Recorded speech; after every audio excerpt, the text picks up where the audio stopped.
Hello and welcome to another edition of Fide's podcast. My name is Jerry Serino and I'm your host, and I'm here with talent on loan from Rush. I'm also here with a very talented pro-life advocate, someone who is fighting for life and doing so with great example and with great effect.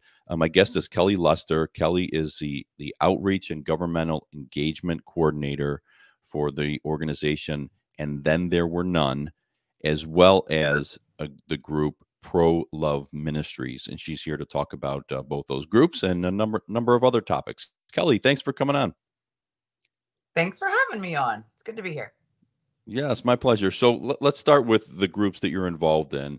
I do want to ask about sort of your history, your background, as much as you're willing and able to share. I always love to know about people's lives as much as they're willing to share with everybody.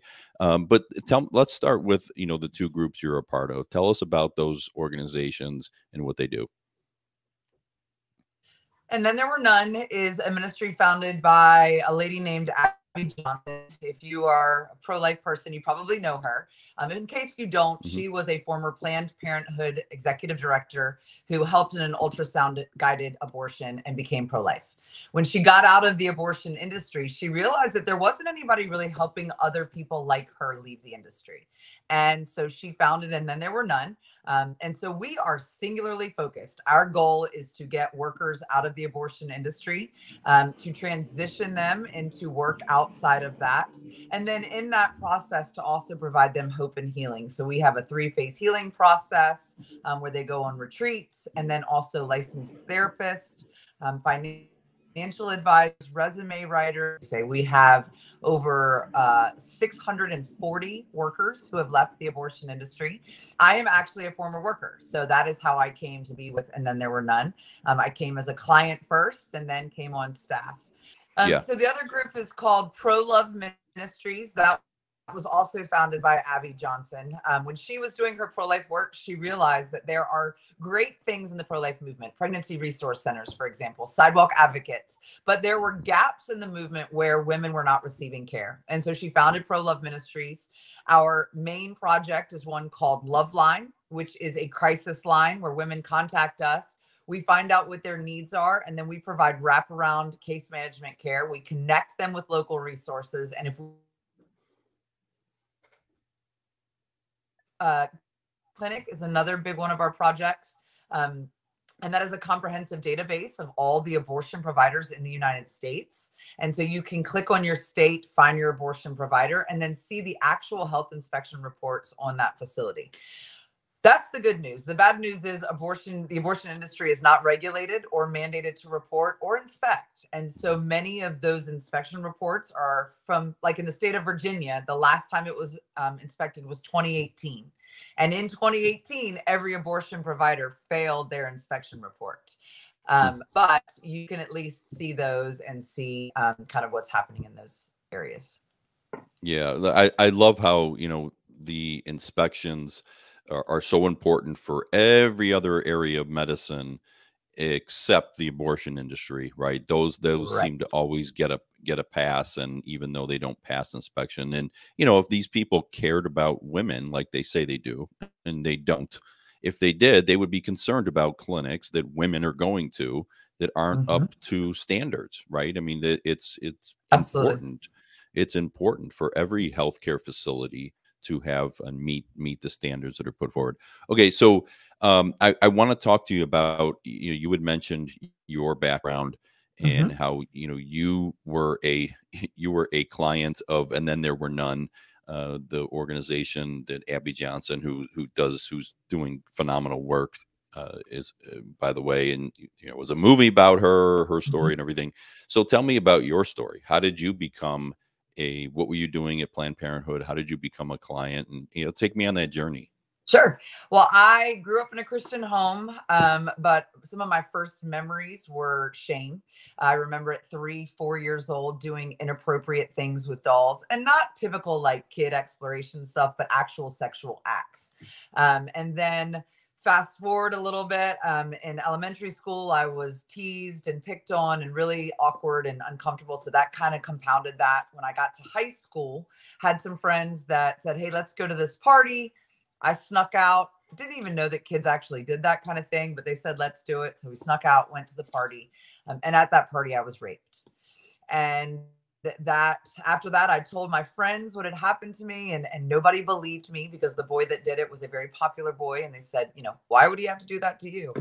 And then I went to my youth pastor, told her, and she said, well, if you'd never snuck out and gone to that party, that would have never happened.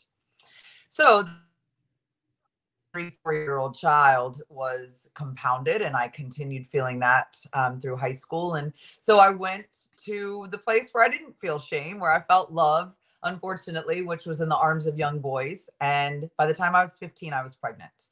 And I went and had my first abortion. My boyfriend's mother drove me to the abortion facility, dropped me off with a wad of cash, and said, I'll be back in a couple of hours to pick you up. I walked in a nationally ranked tennis player. I walked in a straight A student. I walked in a regular church attender. And when because I knew that I had killed my child. And so I went down a path of destruction, everything from drugs, domestic violence, eating disorders, homosexuality, promiscuity, pornography, you name it. I tried to cover that shame and fill that hole. Was living, running drugs and working in bars and seeing my friends die, and was just kind of tired of the chaos of that lifestyle. So I looked for a job and saw that our local women's clinic was hiring. And I went to where the ad was, and it was where I'd had my first abortion. And I walked in and I got hired on the spot and hired as a receptionist. And this was 20 years ago. And as the receptionist, I got paid $18 an hour. And quickly realized that that was because I was going to be doing more than reception work. I was in charge of editing the magazines in the reception area. So any picture of a happy couple or a woman who was pregnant or a minivan or anything might cue that motherly instinct, we would cut it out of the magazine. And when men would come, now in the state of Virginia at that time, there was a 24-hour waiting period. So you would come the first day, have your initial consultation, and then come back the second day for your appointment. And guys would often come with their girlfriends or wives on that first appointment. And when they were waiting in the waiting room, we would turn the heat very, very hot or the air conditioning very, very cold, because when she came out from her appointment, we didn't want him there waiting for her. Because if he won't even wait for you and support you in this appointment, what makes you think he's going to support you for a child? So it was just backing up that narrative. I also dispensed Valium as the receptionist. So when a woman would come in, the first thing we would take her money. And then the very next thing we would do on procedure day is give her Valium. I was the one who was in charge of doing that. And then my final job, I also dispensed the chemical abortion. So if a woman was coming in for chemical abortion, I would give her the abortion pills. My final job was the recovery room. And whether women came in shouting their abortion or whether they came in really conflicted about what they were about to do, in that room, every woman was sad. Every single woman was crying or sad. And that room is what made me leave the abortion industry, because the number of women that were in there with perforated uteruses, perforated bowels, that were hemorrhaging from their appointment. Now, we did a procedure, we did a medication appointment, which most surgical appointments nowadays are. So it is a cocktail of drugs, fentanyl being one of the drugs. I tell people, if you've ever had knee surgery or like a complex dental surgery or a colonoscopy, you understand what twilight sedation is. So you don't really remember that day. You certainly don't remember the procedure. And so these women would come in, they would get that sedation, we would do their procedure. And then if they were hemorrhaging in the waiting room, we would take them back to the procedure room, give them some more drugs, fix them up, bring them back to the recovery room, 20 minutes on the dot, hand them their cookie, their juice, their clothes, and send them out the door, and never tell them what had happened to them. And so remember, I had had an abortion there. And so I began to think, gosh, did that happen to me? And I realized that we were not just ending their motherhood that day, that pregnancy that day, but for many of these women, they would never be able to become mothers again. And so I left the abortion industry. It took about 15 years for me to become pro-life, because I was still wounded. I was still, confused about myself, and I was still running from the Lord. But then had a radical transformation and salvation from the Lord, where he saved me from a domestic violence situation, literally saved my life with my father's prayers. And I, turned my life around and got saved. And then through that process of learning that I was loved, I began to be able to love other people and began to value life. And then it took a couple of years of just healing and process. And I was working in a pregnancy center, and we played the movie Unplanned as a fundraiser. And I saw my story on the screen and was like, wow, this is an area of my life that I've never really gotten healing. And I would talk about domestic violence and the eating disorders and all of those things, but I never really talked about working in the abortion industry, because that was kind of the unpardonable sin.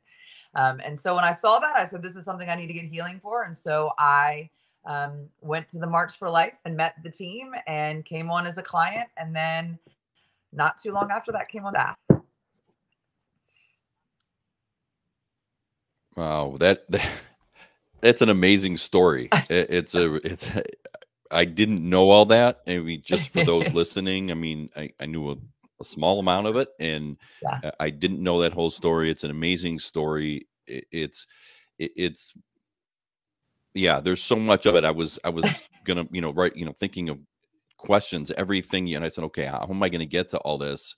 But I think what besides the obvious of how you turned your life around, which is very possible to do, because the pro-life world is full of people like you to one degree or another, right? No one is judging, no one is pointing your fingers and saying, well, you did this in the past, so you're not allowed here.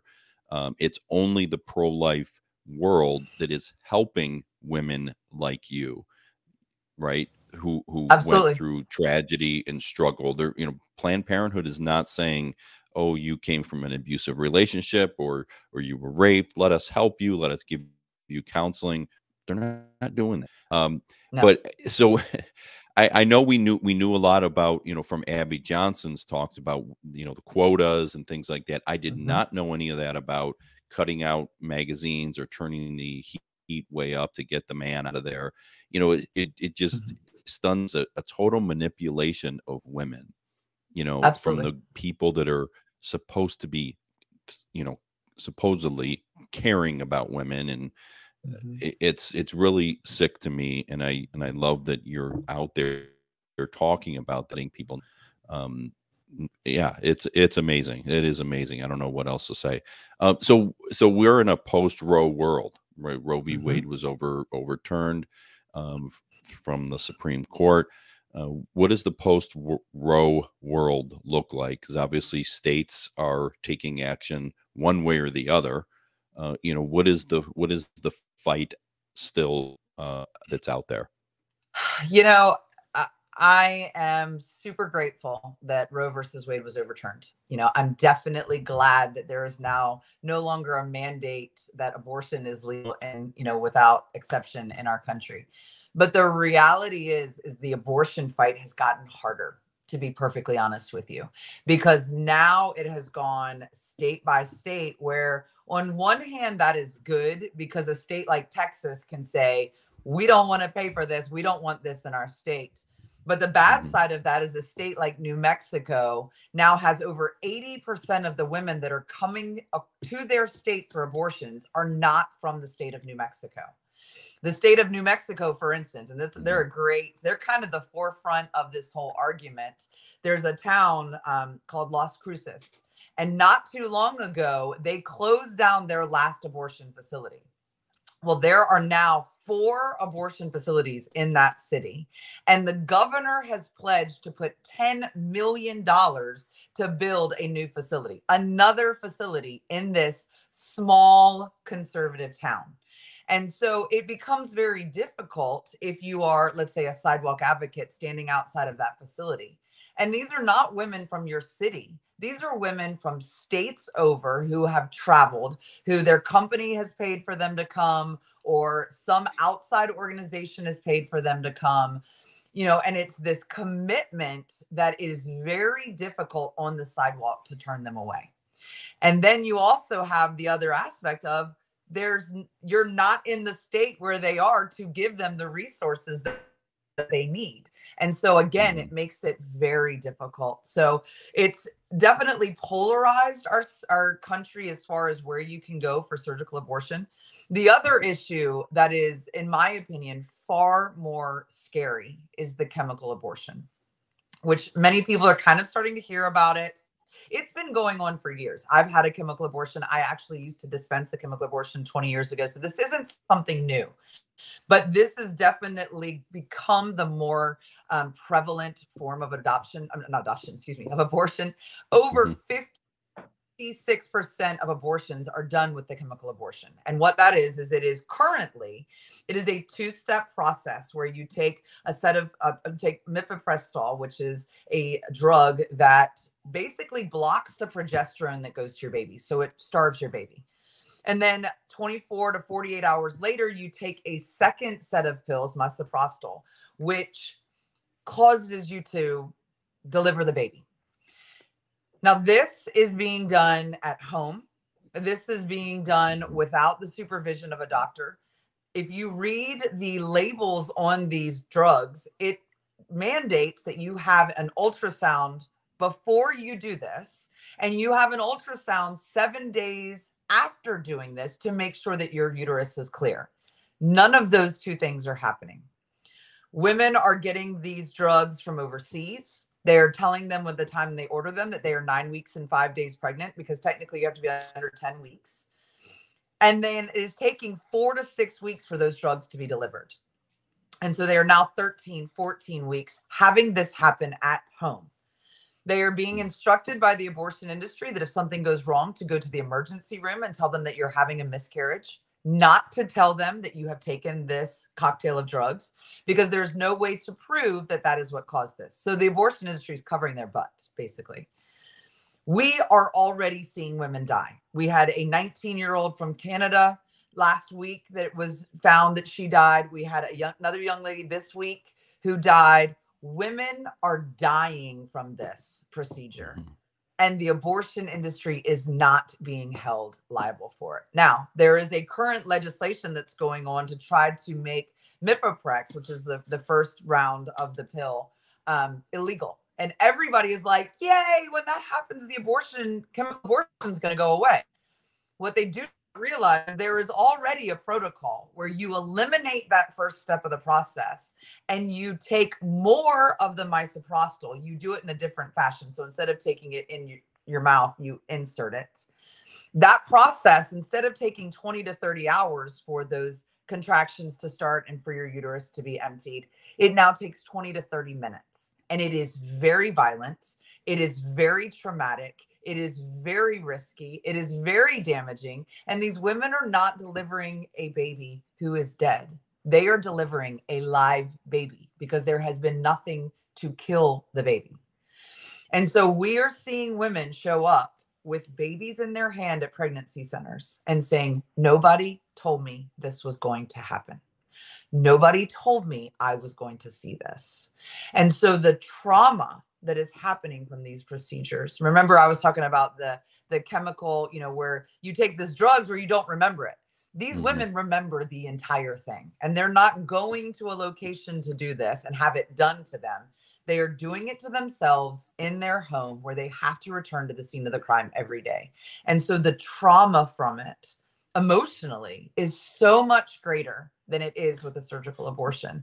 And so on one hand, we are cheering because Roe versus Wade was overturned. But on the other hand, this battle has become very difficult and very behind the scenes.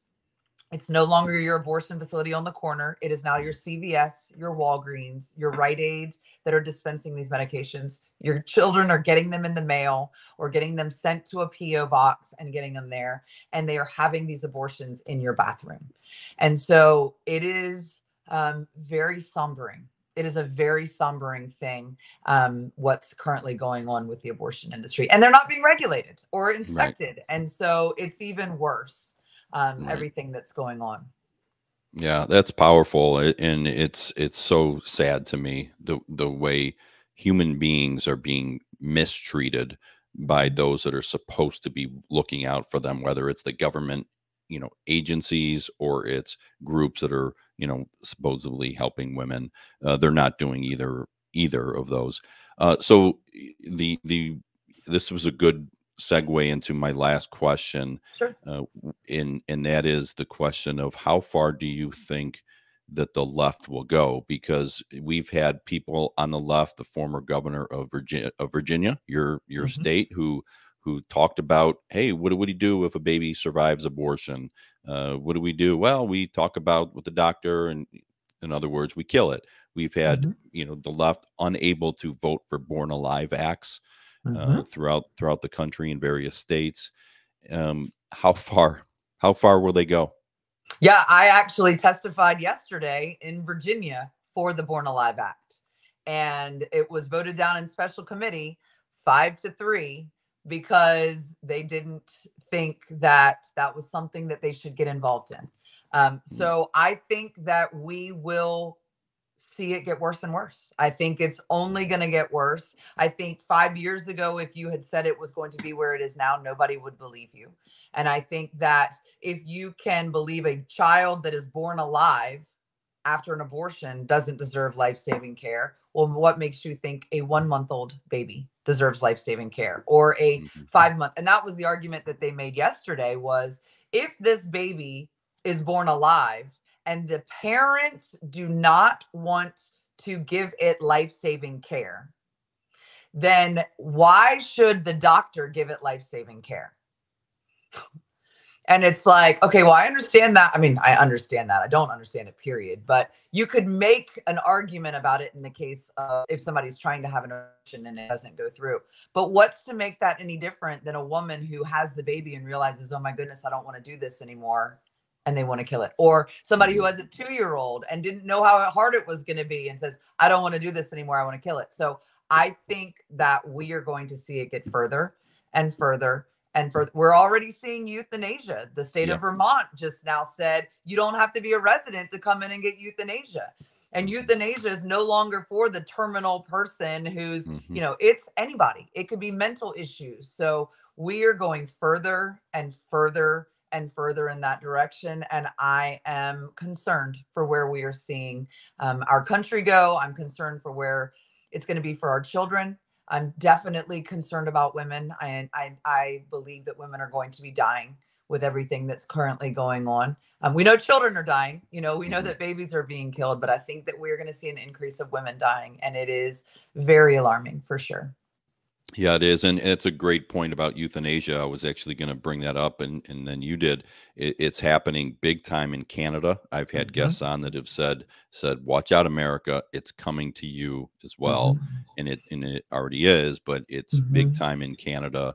And yeah, I agree. If you could, what happens when a baby is born and they find out it has a disease or something, is physically wrong with the baby that they didn't know? At what point? And I, look, we're in a world where we have, the New York legislature that gives a standing ovation when they sign a bill allowing abortion up until birth. We have politicians, as I mentioned, talking about killing a baby afterwards.